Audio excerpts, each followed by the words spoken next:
Welcome to my imaginationary love story world. ये mafia love with bar boy का part 2 है। चलिए story को शुरू करते हैं।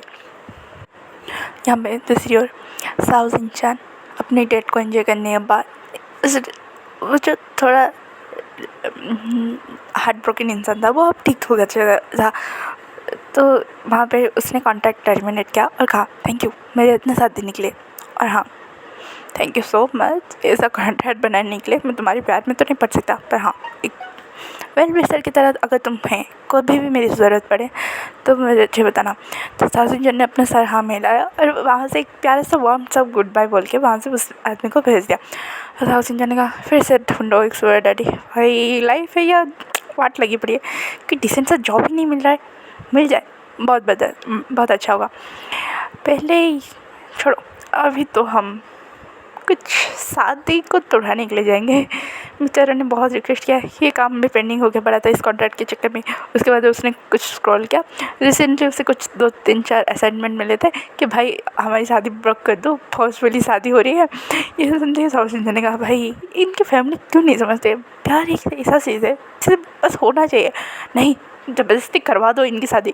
साउथ इंडियन ने से बोला और वहाँ से निकल गया 2-3 की शादी तोड़ाने के लिए। दोनों का तो शादी तोड़ा के आ गया, एक ब्लाइंड डेट तोड़ाना भाई साउथ इंडियन का शादी तोड़ाना तो बहुत मुश्किल हो जाता है, बस ब्लाइंड डेट तोड़ना बहुत ईजी। ये कि वो उस रेस्टोरेंट में पहुँच गया। पहुँचते ही वो वहाँ पे बैठा, आदमी को अपने जो उसने जो कस्टमर थे जो क्लाइंट थे उसने जिसे पेमेंट किया था उसे ढूंढने लगा।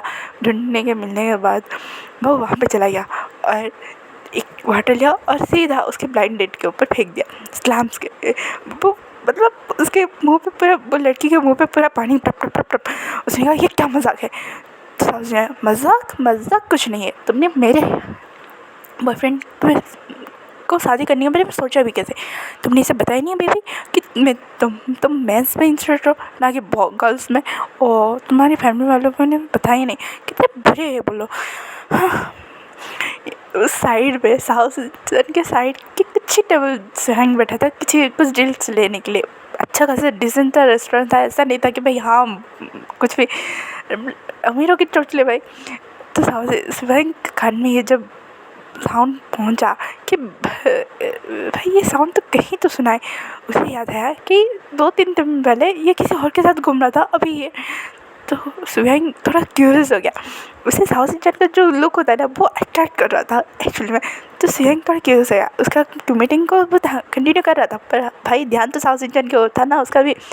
तो साउथ इंडियन ने जब ये बोला उस लड़के ने कहा सॉरी मुझे नहीं पता था, अगर पता होता तो मैं डेट पे कभी आती ही नहीं, वैसे भी मेरा बॉयफ्रेंड है, थैंक यू मुझे डेट के लिए बचा निकला, अब मुझे बस वैलिड रीजन है मैं इस डेट को कैंसिल कर सकता हूँ। तो साउथ इंडियन करो ना अभी करो फ़ोन करके। तो भाई लड़कियों को थोड़ा सा चिढ़ा दो वो चिढ़ जाती है ना, वैसे ही उस लड़की ने फ़ौरन फटाक से फ़ोन किया और कहा सारी चीज़ें से बता दी। और उसके घर वालों ने अपना सर हाँ मिला, मतलब कुछ बोला होगा, उसके बाद वो वहाँ से चली गई। तो साउथ इंडियन पेमेंट, तो क्लाइंट ना थैंक्स आपने मेरी मदद की, वैसे ये लाइफ पेमेंट। वैसे साउथ इंडियन ने कहा वैसे अगर आप किसी से प्यार करते हो अपने घर वालों को मिलाओ, ऐसे ब्लाइंड डेट उड़ाने के लिए मुझे मत फ़ोन कर, ये आपका तीसरा ब्लाइंड डेट है। ये सुनने वाले सामने वाले ने कहा मुझे प्यार है वो बस स्टडी के लिए गई है, और मैं ये घर वालों को बता नहीं सकता कि जिससे मैं प्यार करता हूँ मैं कॉलेज की स्टूडेंट है, मेरे घर वाले सोचेंगे मैं इतना इमेच्योर हूँ, वो इतनी इमेच्योर है। तो सोचना हाँ प्यार थोड़ा ना उम्र देख के होता है, ओके मैं चलता हूँ। ये कहने के बाद साउथ इंडियन बाहर से चला गया। सोया ने जब ये सारी चीज़ें से एनालिस की भाई उसे साउथ इंडियन थोड़ा अट्रैक्ट लगा। फिर उसने अपने मीटिंग में फोकस किया जो वांग जी की ओर से वो करने आया था। उसके बाद वो मीटिंग कंप्लीट हो गया, वो वहाँ से चला गया। सुयांग को एक्चुअल में साउथ इंडियन थोड़ा पसंद आ गया था भाई, दिल ने उसे पसंद किया था। अभी दिमाग और दिल की जंग चल रही है। अब देखते हैं इन दोनों की स्टोरी क्या होती है। यहाँ पे दूसरी ओर लैंस जाने का क्या तुम्हें कुछ पता चला हुआ? तो उसने कहा गगा उस दिन के बारे में हमें कुछ नहीं पता चल रहा है, यहाँ तक कि आप वहाँ से ऐसे भागे थे जैसे कुछ पड़ गया हो आपके पीछे। तो लैंस जाने का कुछ पड़ गया जिससे ड्रिलिंग करने गया था वांग जी के बिहाफ पे, उस बंदी ने मुझे ड्रग्स दे दिया था भाई साहब। जैसे जैसे गले वहाँ से निकला और मैं उस गले में पहुँचा, उसके बाद तो उसके साथ मैंने नाइट स्पेंड किए और मुझे उसके बारे में कुछ याद नहीं। तो न्यूज़ ने वाह वाह वाह गगा आप भी ना, ठीक है मैं आसपास के लोगों से पूछता हूँ शायद किसी ने कुछ देखा होगा। तो लैंस ने कहा क्या तुम पूछ के बताने वाला ये थोड़ा तो नहीं हो जाने और कोई रास्ता है। और वैसे भी वो नाइट टू नाइट क्लब है, आज भांग जी वहाँ पे डील के लिए जा रहे हैं, शायद आपको वहाँ पे कुछ मिल जाए। तो ये सुनने वाला सोचने कि क्या मतलब, तो नहीं हो जाने गगा आप उसी एरिया के उस गली में थे ना, डार्क स्ट्रीट पे, तो वहाँ पे आपको कुछ तो क्लू मिल जाएगा। तो ये सुनने वाला लाइन सीजन ठीक है, ये कहीं लाइन सीजन वहाँ से उठे। न्यूसन ने कहा चलो मेरा काम तो हो गया, वांग जी सर को मैंने इन्फॉर्मेशन भेजा दी, लाइन सीजन का काम हो गया, अब मुझे यहाँ से जाना चाहिए। ये कहीं न्यूसन वहाँ से अपनी वाली के पास चला गया, मेम्बर के पास। यहाँ पे सीजन ने वांग जी का डोर ओपन करते हुए, वांग जी क्या आज की डीलिंग के लिए मैं जा सकता हूँ? तो वांग जी ने कहा पर काका 3 मंथ के बाद तो आप नहीं जा रहे हो। तो लाइन सीजन मुझे इसीलिए जाना है। तो वांग जी ने कहा आपको पक्का पता है ना वो जगह कैसी है? आपको लगता है वो वहाँ मिलेगा? वो बाहर मिस्टेकली वहाँ चला गया होगा या फिर और कुछ होगा, क्योंकि आपने तो बोला था। तो लाजी हाँ मैंने बोला था वो वर्जन है, पर ठीक है ना, वो एक लड़का भी तो है ना। तो भांग जी ने कहा ठीक है काका। ये कहने के बाद वो दोनों रेडी होने लगे थे रात की डीलिंग के लिए। रात में एक कॉन्सर्टमेंट था वन के साथ। वेंस इलीगली बहुत काम करते थे, भांग जी को भी ये पता है, पर भाई काम अभी निकालना जरूरी है, इसीलिए देखते हैं उनके साथ क्या होता है। कि सच्चे ही भांग जी ने उनके साथ डीलिंग साइन किए थे। और वो नाइट टू नाइट क्लब वाला जो पूरा एंटायर जो एरिया आता था वो वेंस के यहाँ पे आता था। तो भांग जी ने भी सोचा कि गगा की थोड़ी सी तो मदद करनी चाहिए इसमें, क्योंकि उन्हें उसे भी पता है कि 3 मंथ पहले गगा उसकी वजह से उस एरिया में गए थे इन्फॉर्मेशन निकालने के चक्कर में, डीलिंग के चक्कर में। उस सामने वाले बंदे ने ड्रग्स दिया। हाँ ड्रग्स तो दिया। वांग जी ने उस लड़के के साथ जो किया उसकी बात सुनते ही रूह कांप हो जाती है। जब उसे पता चला कि उस लड़के ने उसके गगा को ड्रग्स दिया है अपने पास रखने के लिए, वांग जी ने उसे पूरे गर्म पानी में छोड़ दिया था। उसकी पूरी बॉडी जल गई थी, बस वो कहते हैं ना जिंदा रहने की ज़रूरत थी। और वांग जी ने वो भी नहीं किया, उसे मार डाला था। चिखते चिल्लाते वो उस डार्क रूम से उसकी आवाज़ आ रही थी। सिचन को एक बात पता है कि भांग जी का गुस्सा अपनी फैमिली को लेके कैसा है, इसलिए सिचन ने ज़्यादा रिएक्ट नहीं किया था। और हाँ भाई किसी का परमिशन के बिना आप उसके साथ, उसने ना उसकी जान भी चली सकती थी अगर स्ट्रीट में उन्होंने वो वन नाइट स्टार्ट नहीं किया होता। कुछ भी हो सकता था ना सिचन के साथ, इसीलिए। तो भांग जी ने कहा गगा ने किसी की वर्जिनिटी चुरा ली, अब गगा उसे ढूंढ रहे। मन में सोचा वैसे क्या गगा उससे प्यार करते हैं? तो भांग जी के दिमाग में जैसे ही आया तो उसने लाइन सीजन से पूछ ही लिया गगा क्या आप उससे प्यार करते हो? तो लाइन सीजन थोड़ी देर रुके और कहे पता नहीं भांग जी, पर वो मुझे बोल रहा था प्लीज़ मुझे जाने दीजिए, मैं ऐसा वैसा नहीं हूँ, मैं सिर्फ यहाँ पे आया हूँ, प्लीज़ जाने दीजिए, प्लीज़ प्लीज़ प्लीज़। वो ऐसे मुझे रिक्वेस्ट कर रहा था, मुझे बस जानना है। तो भांग जी ने कहा पक्का ना गगा, सिर्फ आपको जानना है? तो लाइन सीजन पता नहीं, शायद मेरा दिल उसे ढूंढ रहा है भांग जी। तो भांग जी ने और कुछ नहीं कहा, क्योंकि उसे पता है कि उसके गगा थोड़े से इमोशनली वीक है। तो लाइन सीजन का वैसे भांग जी, तो भांग जी ने गगा इस टॉपिक में हम किस दिन और बात करेंगे, पहले आज मुझे इस बारे में बात नहीं करनी। तो लाइन सीजन क्यों, तुम्हें प्यार का नाम सुनते ही ऐसे क्या लगता है कि भाई किसी जन्म में उसके दुश्मन रह चुके?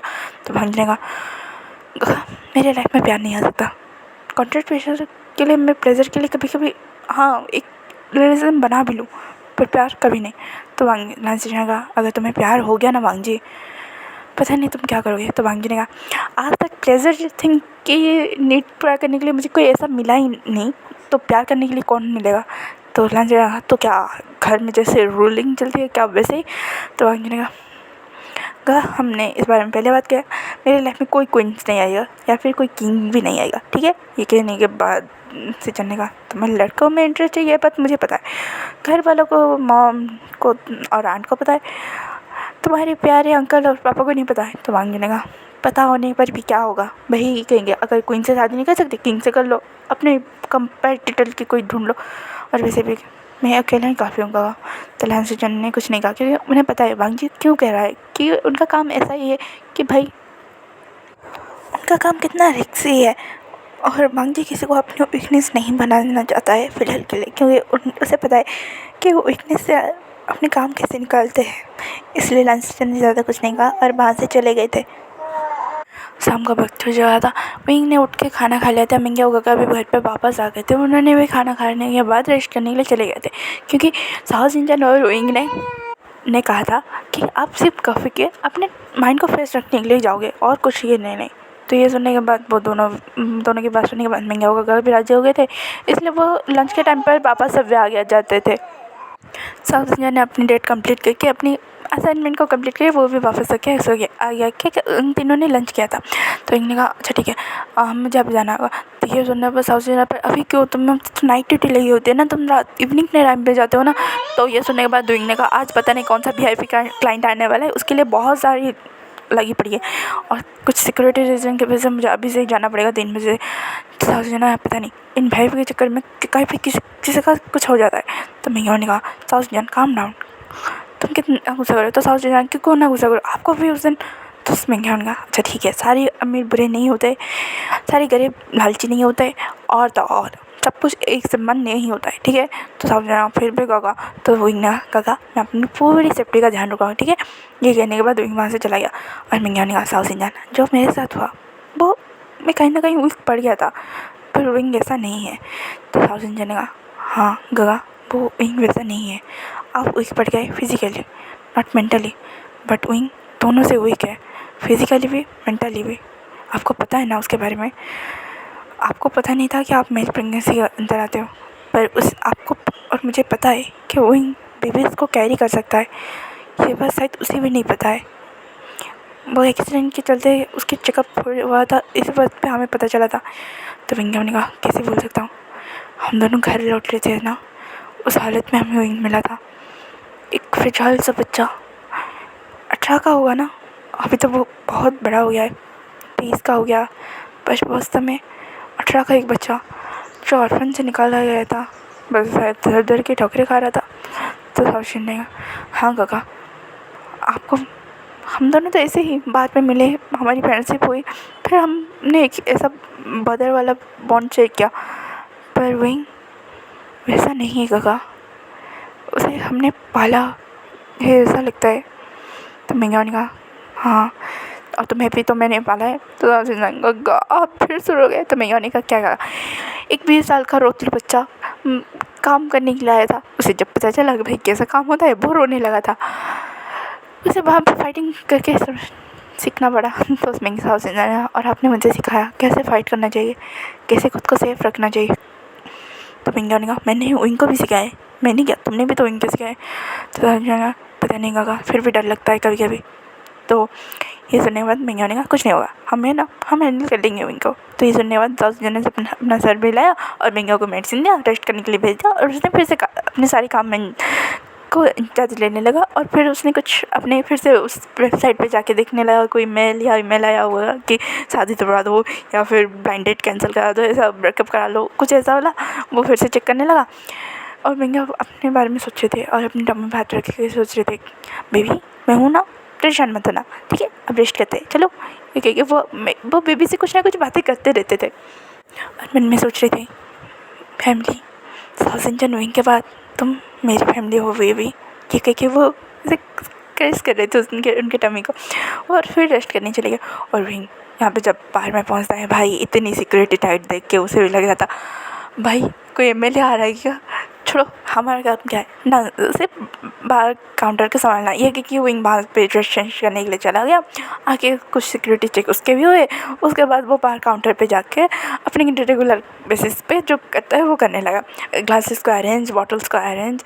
और इस बार VIP क्लाइंट आने वो पूरा क्लब उसने बुक कराया था क्योंकि VIP क्लाइंट में उसका ओनर आ रहा था, ओनर के बेटे आ रहे थे। दूसरी बात वहाँ पे कोई बड़ा बिजनेसमैन है और उसे सिर्फ उड़ती बातें सुनी थी, उसे पता नहीं था कौन आ रहा था, इसलिए पूरा बाहर काउंटर खाली हो गया था, मतलब पूरा बाहर काउंटर खाली था, उसमें सारे महंगे वाइन्स रखे जा रहे थे, ग्लासेस बहुत स्ट्रीजेंट्स वाले लेके आ गए थे, उसे उनको डेकोरेट करना पड़ रहा था। और वो पूरा बाहर उसने जब टाइम देखा कह रहा था 5 o'clock, इस टाइम पे इस बाहर पे बहुत ज़्यादा चल पर आज देखो सन्नाटा है, ये क्योंकि वो फिर से काम कर रहा था। उसके साथ 3-4 लोग लगे पड़े हुए थे। शाम के 7 बजे एक मेन डोर ओपन हुआ, विंग का नज़र वहाँ पे नहीं गया, वो अपने काम पे लगा रहा था। वहाँ पे ठक ठक करे बहुत सारे बॉडीगार्ड आए और वांग जी पूरे ठाड़ से जाके वहाँ पे जो सोफ़ा नहीं था वहाँ पे हाथ रख के बैठ गया था। उसके साइड पे जो पूरे अरेंजमेंट्स हो गए थे, उसके अरेंजमेंट पूरे चेंज हो गए थे। ऐसे था कि डांस काउंटर था, बार काउंटर था, और जो छोटे जो टेबल्स लगे हुए थे उन्हें उसे निकाल के बड़े बड़े सोफेस लगाए गए थे। उसके साइड वाले सोफे में लांसचन स्वयं आज यूजल खड़ा था, क्योंकि वहाँ पे उसने राइट हैंड बन के गया था, और उसके सामने वेंचा बैठा था, और उसके कुछ कार्ड्स थे। तो वेंचा ने कहा तो डेल कहते, तो उसके बारे में वो थोड़ी सी बातें हुई। तो वेंचा ने कहा अच्छा दिल के लिए कॉन्ग्रेचुलेशन, और ये कह के वेंचा के मन में उठ रहा था कि भाई अभी मज़ा चखा ले, वांगजी को पहनना है, इतनी जल्दी नहीं मन में सोच रहा था। और फिर पार्टी की तैयारी होने लगी, तभी वांगजी ने जो उसने वांगजी का नॉन अल्कोहलिक ड्रिंक ही था, मतलब वो वाइट शैम्पेन कैरी करता था। तो सेहंग ने काउंटर पे जाके कह दिया कि ये शैम्पेन का एक अच्छा सा कॉकटेल बना के दो। तो ये सुनने के बाद विंग भी लाइक भाई वाइट शैम्पेन मतलब नॉन अल्कोहलिक ड्रिंक का कॉकटेल, ये कह के वो बना लिया। विंग वांगजी के पास जो जब लेके आया उसने एक सिप लिया और कहा इंटरेस्टिंग। किसी को मैं वाइट वाइन से शैम्पेन बना मतलब कॉकटेल बनाने के लिए बोलता हूँ तो वो उसे पोर करके एक लेमन स्क्वीज देके छोड़ देता है। फिर ये उसने तो उसका नज़र उसने जब ये पे उसने पूछा इसे किसे बनाया, तो वेंचा ने कहा कुछ गलत हो गया क्या क्या उसे पनिश किया जाए। तो वेंचा ने मैं खुद जाके बात करूँगा। तो वेंचा ने कहा मन में सोचा शायद वांगजी को कोई पसंद आ रहा है, बेनिफिट की बात होगी। तो लांसचन का आप ऐसा कुछ मत सोचिएगा जिससे आपकी डील ख़राब हो जाएगी। तो वेंचा ने मैं ऐसा कुछ नहीं सोच रहा। तो लांसचन का आपके दिमाग को मैं पढ़ सकता हूँ आपके शक्ल से, आपको लगता है कि आप किसी को से देख के उसको इम्प्रेस कर सकते हो, तो ऐसा बिल्कुल मत कीजिएगा, आपकी जान पैरी है। तो इंसान ने कुछ नहीं कहा और अपना सर हाँ मिला दिया, और लांसचन वहाँ से उठ के चले गए थे। डील हो गई थी, बस सारे कॉन्ट्रैक्ट साइन हो गए थे, बस वहाँ पे कुछ काम नहीं था, बस पार्टी एंजॉय करना था। इसलिए लांसचन वहाँ से उठ के उस डार्क स्ट्रीट पे चले गए और मन में बोले 3 महीने की पहले की बात है। यहाँ पे दूसरी ओर वांगजी ने अपना कोट निकाला था, शर्ट की स्लीव्स ऊपर कर दी थी उसने ब्लैक कलर के, वो एक नॉर्मल सा एम्प्लॉय लग रहा था। और बार काउंटर पे जाके बैठ गया और कहा ये किसने बनाया। तो वही ना मैंने बनाया है। क्यों अच्छा नहीं है। तो वांगजी ने कहा बहुत अच्छा है, ये मेरा कार। तो विंग ने कहा इसके लिए पेमेंट मुझे ऊपर से मिले, आपको देने की कोई ज़रूरत नहीं है। तो वांगजी ने कहा हाँ ये पेमेंट इस ड्रिंक के लिए नहीं है। तो विंग ने कहा तो किसके लिए। तो वांगजी ने कहा तुम्हारे लिए। तो विंग ने एक स्मिक किया और प्यार से उसके पास उस कार्ड को स्लाइड करते हुए बोला शायद आप यहाँ के क्लाइंट के जो आए कस्टमर आए हैं बेबी क्लाइंट के अपन के साथ आए हैं ना। तो वांगजी ने सोचा कि कुछ ना बोले, तो उसने कुछ नहीं अपने रूड और को अपने डार्क साइड को थोड़ा सा लो करके बोला हाँ। तो विंग ने काइंडली कहा sorry I am not for sale. आपने शायद बाहर पढ़ा नहीं होगा कि यहाँ पे कपड़े नहीं मिलते, यहाँ पे लोग मिलते हैं। वांगजी ने बोल दिया। तो विंग ने कहा लोग मिलते हैं पर मैं नहीं मिलता हूँ सॉरी। तो वांगजी ने कहा इंटरेस्टिंग। तो विंग ने एक स्माइल किया और कहा आपको और कुछ चाहिए। तो वांगजी ने कहा मुझे और एक चाहिए। तो विंग ने वो बना दिया, उसके सामने प्रेस कर लिया। तो वांगजी ने कहा नॉन अल्कोहलिक में कुछ है। तो विंग बनाता गया और वांगजी पीता जा रहा था। विंग मन में सोच रहा भाई ये फ्लर्ट कर रहा है मेरे साथ, मुझे ऐसे दिख रहा है मुझे कितना कंफर्टेबल, और इसका हो रहा ये जैसा दिखा रहा है ना वैसा है ही नहीं। मन में विंग बोल रहा था। वांगजी विंग को ऐसे देख रहा था भाई। उसने जब विंग टेस्ट किया वो पहले उसे मतलब उस जिसने उस नॉन अल्कोहलिक कॉकटेल बनाया था उसे वो प्रेस करके कुछ पैसे देना चाहता था। पर जब विंग को उसने देखा तो वांगजी ने कहा मुझे ये बेड पे चाहिए। उसका दिमाग में सीधा यही थॉट आया कि भाई मुझे ये लड़का बेड पे चाहिए अपने। इसलिए वांगजी वहाँ पे बैठ के विंग को ऐसे ताड़े जा रहा था कि भाई एक ही बार में उसे कच्चा निकल जाएगा, निकल के उसे खा ही जाएगा, वैसे दिख रहा था। और विंग को बहुत ऑकवर्ड फील हो रहा था। फिर भी एक ने जैसे जैसे मैनेज किया तभी वांगजी के गार्ड में से एक ने उसके ऊपर हमला कर दिया। ये देखते हुए निकला बच्चों। ये सुनते ही वांगजी ने पीछे से ही उस गार्ड ने जो हमला करने के लिए आया था उसी से ही उसको वहीं पर मार दिया। विंग ये देखते उसकी सांसें भाई एक नॉर्मल सा बंदे के सामने आप किसी को मार दो वो क्या कहेगा, उसकी सांसें ऊपर नीचे। तो वांगजी उसी ब्लडी हैंड में आती है बोला डोंट वरी ये सब मेरे लिए नॉर्मल है, मैं माफिया किंग हूँ, तो रिलैक्स। विंग ने जब ये सुना उसके फटके चार, तब उसे भांगजी का वो डार्क ओरा, जब उस भांगजी ने उस आदमी को मारा तो उसका डार्क ओरा उसके सामने है। तो एक ने कहा इसका डार्क ओरा, ये उसके मन में ही चल रहा था। तो वे स्वयं हार के बोला बॉस चलिए यहाँ से, यहाँ पे खतरा बढ़ रहा है। वेंचर ने सारी सिक्योरिटी को हैंडल कर लिया है, आपको यहाँ से निकलना होगा, कहीं से कुछ इन्फॉर्मेशन लीक हो गई, इसी वजह से प्रॉब्लम हो रही। तो भांगजी ने सर में हाथ मिलाया और उनके पास आके बोला नेक्स्ट टाइम ज़रूर मिलेंगे। उसकी जो स्माइल देखी हुई ने उसकी रूह काँप गई थी। और स्वयं बोले भांगजी ने स्माइल की। तो आज का पार्ट यही पे खत्म होता है, फिर मिलेंगे नेक्स्ट पार्ट में। Thank you for watching. आज जो बेबीज वॉइस आ रही है उसे प्लीज़ इग्नोर करना, क्योंकि वो मेरी बहन की बेटा है, अब मुझे मेरी नकल निकाल रहा है कुछ दिनों से, तो इसलिए ठीक है। Thank you for watching and please that voice ignore. हाँ, thanks for watching, bye bye cuties and स्वीटीज।